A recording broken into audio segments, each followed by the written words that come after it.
April 12, 1945. A shattered patch of woodland east of the Ruhr pocket. The air is thick with the smell of damp earth, cordite, and pine needles. A cold, persistent drizzle slicks the mud and turns the world a uniform shade of gray. For Private First Class James Riley, 20 years old and a lifetime away from his family's farm in Ohio, this forest is the entire world. The staccato bark of an MG42 has just fallen silent, a blessed relief that only seems to amplify the dripping of water from skeletal branches and the ragged sound of his own breathing. He crouches low behind a fallen oak, his M1 Garand heavy in his hands, its walnut stalk dark with rain. The order had been simple: clear the dugout position on the ridge. Simple orders in the Hurtgen forest last autumn had cost his unit, the 9th Infantry Division, half its men. Riley has learned there is no such thing as simple. His squad leader, Sergeant Evans, gives the hand signal. Move up. Cautiously. One man at a time. Riley rises into a low crouch, mud sucking at his boots with a greedy sound. He moves from tree to tree, his eyes scanning the churned up earth ahead. The German machine gun nest is a dark maw in the hillside, reinforced with logs and sandbags. It's too quiet. A dead quiet. The kind of quiet that precedes either total victory or a perfectly timed ambush. You learn to hate the silence more than the noise. The noise, at least, tells you where the enemy is.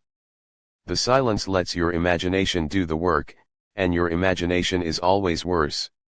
Riley can feel the nervous energy from the men around him, a low thrum of contained fear. They are ghosts in a haunted wood, hunting other ghosts. They reach the lip of the position. A discarded helmet, a scattering of brass casings. Evans gestures again. Two men on the flanks, Riley and another private named Miller on the direct approach. They lob their grenades. The explosions are a dull whump, muffled by the earth, sending plumes of dirt and smoke into the damp air. They wait. 5 seconds. 10. Nothing. Evans bellows the command, a raw-throat shout. Go. Go. Go. Riley surges forward, his heart a frantic drum against his ribs. He leaps into the trench, rifle ready, expecting to find the twisted bodies of Wehrmacht soldiers or the fanatical glare of the SS. He expects anything but what he finds. Huddled in the back of the dugout are 3 figures. They are small. Frighteningly small.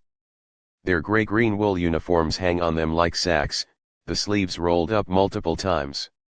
The steel helmets are ridiculously oversized, wobbling on their heads like metal bowls. One of them, he can't be more than 15, still clutches a Panzerfaust, the single-shot anti-tank weapon that has been the death of so many Sherman tanks. His knuckles are white, his face pale and smudged with dirt. Beside him, 2 others are even younger. One looks about 13, maybe 14. The other can't be a day over 12. He is crying silently, tears carving clean paths through the grime on his cheeks. They are children. Dressed for a war they have no business fighting.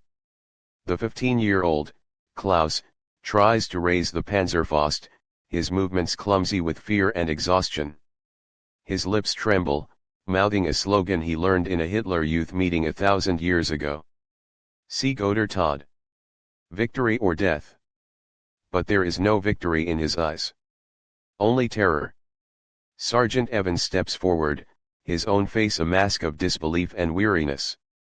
He doesn't raise his Thompson submachine gun.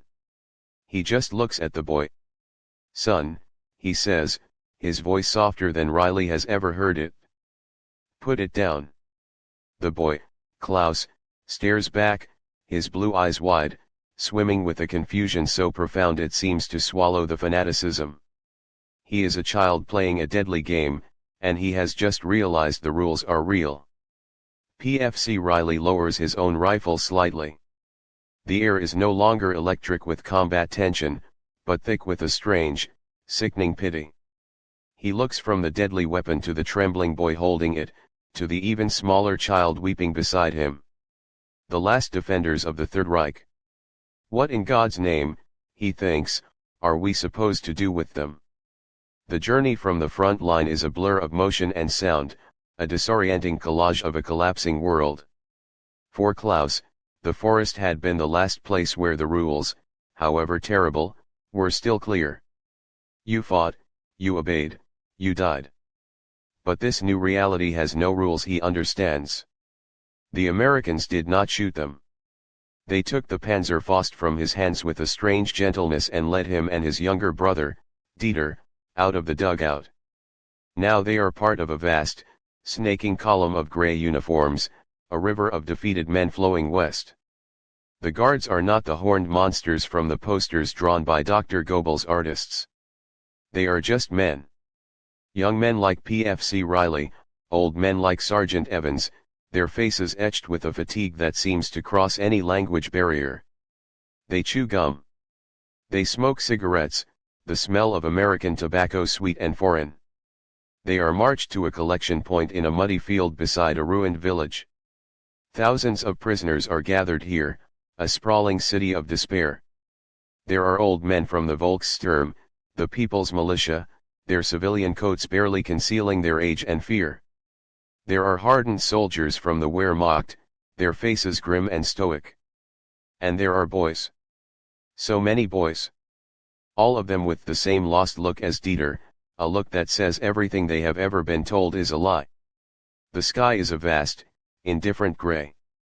The propaganda posters promised a sky filled with the Luftwaffe's triumphant eagles. The reality is the constant drone of Allied C-47 transport planes, flying so low and unopposed they seem like lazy buzzards circling a carcass. The sheer scale of the enemy's power is a physical weight, crushing the last remnants of defiance. The processing begins. It is methodical, impersonal, efficient. They are lined up, stripped of their weapons, their belts, anything that could be used to harm themselves or others. A medic, a man with kind eyes and weary hands, dabs a stinging antiseptic on a cut on Dieter's arm. Dieter flinches, expecting a blow, but the medic just pats his shoulder and moves on. The small kindness is more disorienting than brutality would have been. Brutality was expected. Kindness is a variable they were never trained for. They are dusted with white dello-using powder that smells acrid and chemical, a final humiliation that strips away the last vestige of their soldierly identity. They are no longer defenders of the fatherland, they are contaminated cargo. An American soldier hands Klaus a small cardboard box. A K-ration. Inside is a cracker, a piece of cheese, and a small chocolate bar. He stares at it. His stomach growls, a raw, aching need. But his mind, conditioned by years of warnings, screams a different message. It's poisoned. A trick. They are trying to kill you with a smile. He watches the American soldier walk away, then looks at Dieter, whose eyes are fixed on the chocolate. Hunger wars with fear. He breaks off a tiny piece of the cracker and puts it in his mouth, waiting for the searing pain, for the end. Nothing happens. It just tastes of salt and flour. He gives the rest to Dieter, who devours it in seconds. Later, they are herded toward a line of trucks, massive GMC 6x6s that seem to stretch for a mile. As Klaus is pushed toward the tailgate, he sees PFC Riley watching them. Their eyes meet for a second. There is no triumph in the American's gaze. Just a profound and unsettling sadness. It is the look of a victor who has found no glory in his victory. Klaus is shoved into the back of the truck, the canvas flap pulled down, plunging them into a suffocating, swaying darkness. The truck rumbles to life, its engine a deep growl.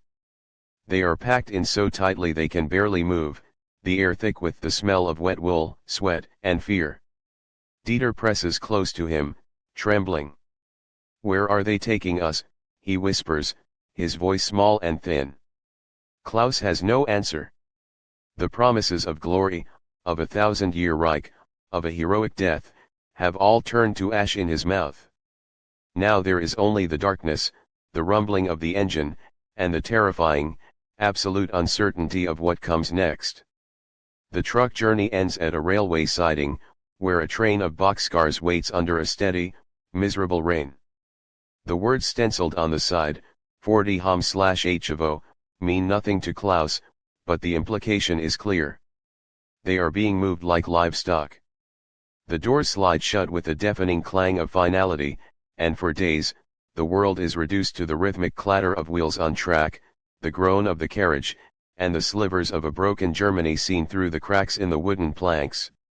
They see endless lines of refugees moving east, away from the advancing Soviets. They see cities that are no longer cities, but skeletal ruins, vast monuments of rubble silhouetted against a smoke-filled sky. Everything the propaganda had told them was happening in London and Moscow was happening here, at home. The lie was not just a lie, it was an inversion of the entire world. The train ride ends in a port city. Cherbourg, someone whispers. The scale of the place is beyond comprehension. Hundreds of ships, a forest of cranes and masts, stretch as far as the eye can see. Liberty ships, destroyers, landing craft. The sheer, overwhelming industrial might of the enemy is on full display. It is not a battle they lost, it was a war they could never have won. The realization sinks in not as a thought, but as a cold, heavy certainty in the pit of his stomach. They are herded up a gangplank into the belly of a transport ship. Down, down, down into the hold they go, into a vast space filled with tiered bunks. For the next 2 weeks, this is their prison. The constant, heaving motion of the Atlantic. The smell of diesel fuel, unwashed bodies, and vomit. Many of the boys, who have never seen a body of water larger than the Rhine, are violently ill. Klaus huddles with Dieter on their bunk, a tiny island of familiarity in an ocean of fear. There is no fighting spirit left. There is only a numb, hollowed-out resignation. One morning, the thrum of the engines changes. A new feeling is in the air. They are herded up on deck. And they see it. America. It is not a landscape of decadence and decay, as the newsreels had shown. It is a vision of impossible strength. A colossal statue of a woman holding a torch. Behind her, a skyline of buildings so tall they seem to scratch the clouds. There are no craters, no bombed-out shells of buildings, no smoke. The cars move on the streets below, the people walk with a purpose that seems alien. It is a country untouched by the war that has consumed their entire world. The psychological blow is more devastating than any artillery barrage. They have not just been defeated, they have been irrelevant. After another journey by train, this time through a green and prosperous countryside that seems like a dream, they arrive at their destination. Camp Thorpe, Virginia. It is not what they expected.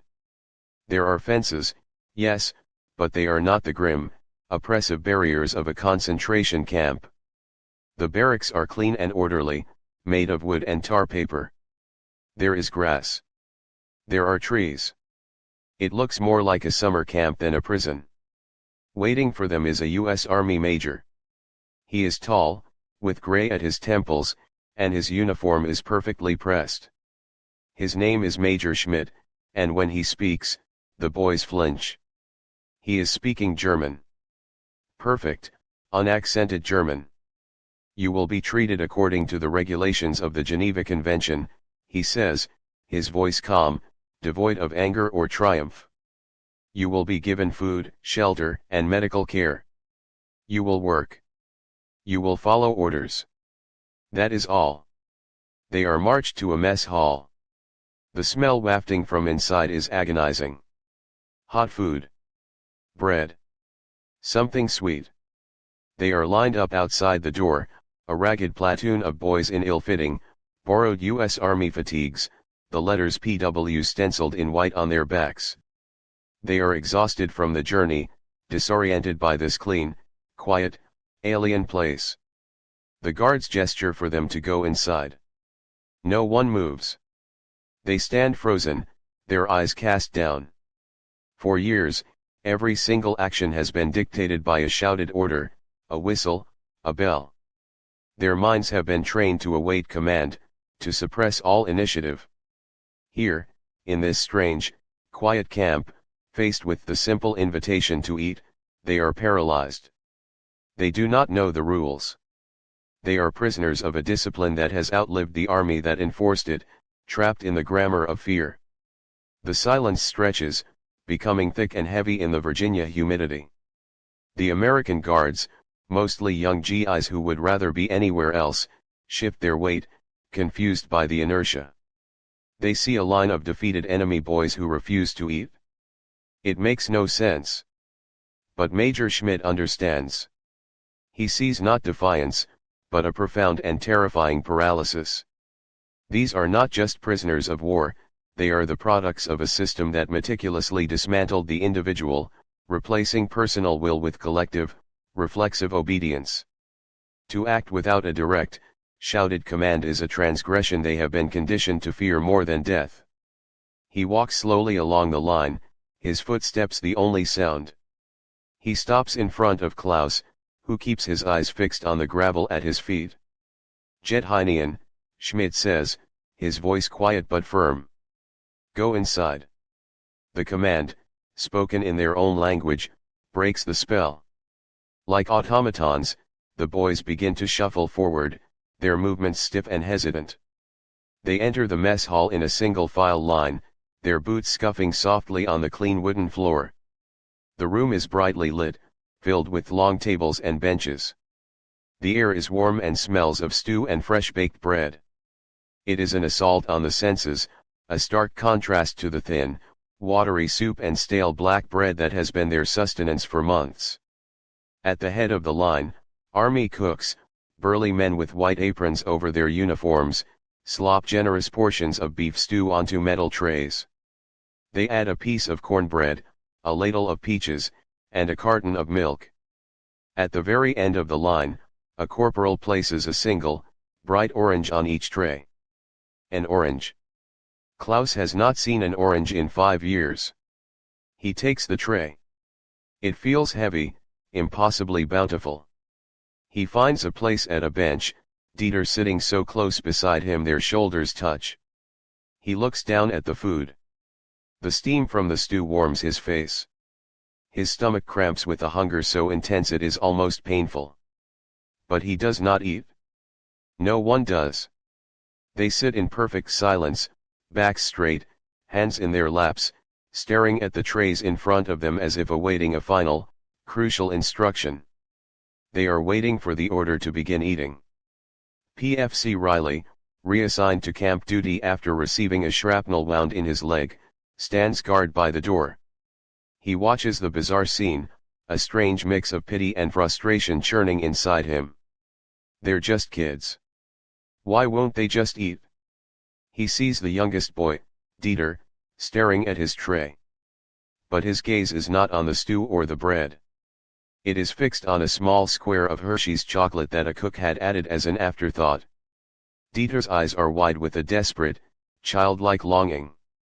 His indoctrination, his fear, his exhaustion, all of it is momentarily eclipsed by the pure, simple desire for a piece of chocolate. Riley feels a pang of something, a memory of his own little brother back home. Without thinking, he catches Dieter's eye and gives him a small, encouraging smile. A simple, human gesture. But in this context, it is a spark in a powder keg of confusion. Dieter sees the smile. It is not a sneer, not a trick. It looks kind. He feels a strange, unfamiliar impulse rise within him. A flicker of warmth, a ghost of a feeling he can barely remember. He turns his head and looks up at his older brother. His protector. His commander in their two-person army. He looks at Klaus for permission, for guidance, for an order. But Klaus has no orders to give. His entire world, a rigid structure of commands and prohibitions, has no protocol for this. There is no rule for kindness. There is no regulation for a smile. The carefully constructed edifice of his training cracks, revealing the terrified 14-year-old boy beneath. He is lost. He turns his head, not looking directly at the American guard, but into the middle distance, toward a world he no longer comprehends. His voice, when it comes, is a dry, rasping whisper, barely audible in the silent hall. He asks the question not of any one person, but of the universe itself. Ist es erlaubt zu lächeln? Is it permitted to smile? The question hangs in the air, a devastatingly simple testament to the depth of their breaking. Major Schmidt, standing by the kitchen, hears the whispered German, and the full, crushing weight of what must be undone settles upon him. The war had not just destroyed cities and armies, it had stolen the very language of human joy. The whispered German question echoes in the cavernous silence of the mess hall. PFC Riley, who doesn't understand the words, only sees the raw fear on the boy's face and feels a cold knot tighten in his stomach. But Major Schmidt understands perfectly. He moves from the shadows near the kitchen, his expression unreadable. He walks to Klaus and Dieter's table and crouches down, bringing himself to their eye level. The boys flinch, expecting a reprimand for speaking out of turn. Instead, Schmidt looks at Klaus, then at Dieter, and his stern features soften almost imperceptibly. He answers the question with a quiet gravity that gives it the weight of a treaty. Here, he says in German. Ja. Hier ist es erlaubt. Here. Yes. Here it is permitted. He then picks up Dieter's fork and places it gently in the boy's hand. He says. Eat. That one word, that single permission, is the key that unlocks the paralysis. Tentatively, almost fearfully, Dieter picks up a piece of stewed beef. He puts it in his mouth. Then Klaus follows. And down the long tables, one by one, the others begin to eat. The first sounds are just the clinking of forks against metal trays. But it is a beginning. It is the first thaw in a long and brutal winter of the soul. The process that follows is not a dramatic conversion, but a slow, painstaking excavation. Major Schmidt and a small team of German-speaking officers begin the work of deprogramming. The boys are put into classrooms. At first, they are shown newsreels of the Allied victories, the undeniable proof of their nation's defeat. They watch with sullen, empty eyes. This is conqueror's history. It means nothing. Then, Schmidt shows them different films. He projects the first raw footage taken by Allied cameras during the liberation of Buchenwald, of Dachau, of Bergen-Belsen. On the screen, skeletal figures in striped pajamas stare out with haunted eyes. Piles of bodies are bulldozed into mass graves. The room is silent at first. Then comes the denial. Propaganda, one of the older boys spits. Judenlügen. Jewish lies. But Schmidt does not argue. He simply plays the films again. And again.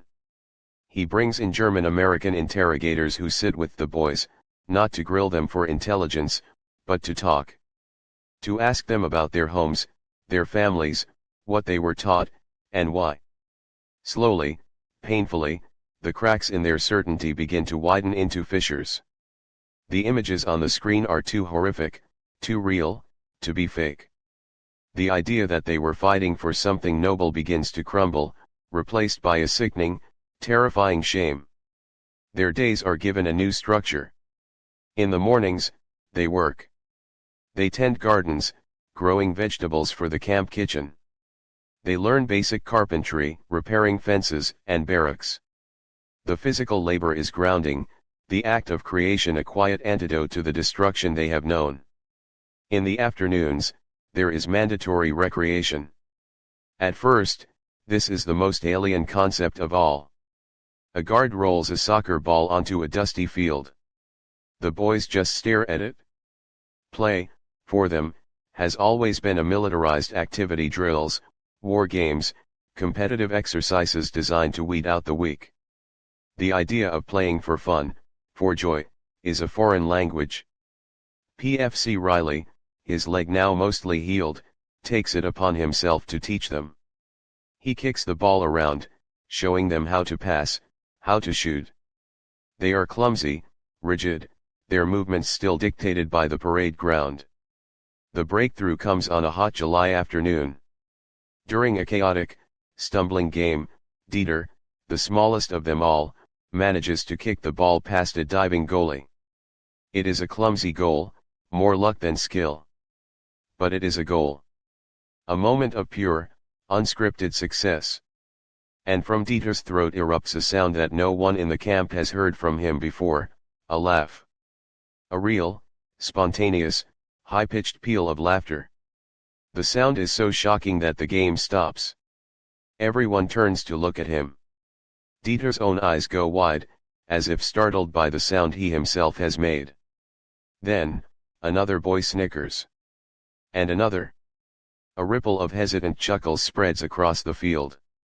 Klaus looks at his younger brother, who is now beaming, his face alight with a simple, uncomplicated happiness. And on Klaus's own face, the rigid mask of the soldier finally breaks. It is not a full smile, not yet. But the corner of his mouth twitches upward. It is a start. It is the beginning of an answer to his own question. Here, in this strange land, surrounded by his enemies, he was slowly being given back the childhood the war had stolen, one tentative smile, one fragile laugh at a time.